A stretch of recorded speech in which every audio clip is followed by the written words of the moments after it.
Untangling the Interrogatives, Determiners versus Pronouns. Hello, English learners. Welcome back to another exciting lesson. Today, we're going to delve into a tricky but essential aspect of English grammar, the difference between interrogative determiners and interrogative pronouns. More specifically, we'll tackle some of the most common errors in question formation and learn how to avoid them. So buckle up and let's start this linguistic journey. Before we can avoid the errors, we first need to understand the basics. So, what are these interrogative determiners and pronouns? Interrogative determiners are words that we place before nouns to ask questions. They include which and what. For example, which book do you recommend? Or, what dress should I wear? On the other hand, interrogative pronouns stand alone and replace the nouns in questions. They also include which and what, but used in a different context. For example, which is yours? Or, what is the best choice? Can you see the difference? Good! Now let's dive into the common errors. Mistake 1. Using the wrong interrogative. The first common mistake is using a determiner where a pronoun is needed, or vice versa. For instance, what is your favorite? Should be, what is your favorite book? If we're using what as a determiner, or which is your favorite, if we're using which as a pronoun. Mistake 2.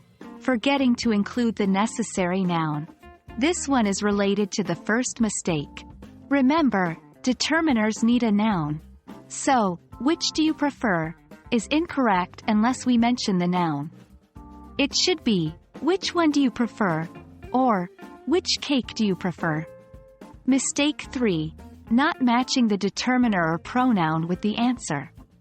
It's important to consider the type of answer you're expecting. If the answer involves a choice, which is usually the better option. If the answer is open-ended, what is typically used. For example, if you ask, which is your favorite color? You're expecting the answer to be a color from a previously mentioned or understood set. If you ask, what is your favorite color? The answer could be any color in the world. Tip 1. Context is key. Always consider the context. Are you asking about something specific? Use a determiner. Or are you asking about something in general? Use a pronoun. Tip 2. Think about the answer. As mentioned before, which is usually used when the answer is a choice, and what is used when the answer is open-ended. Tip 3. Practice, practice, practice.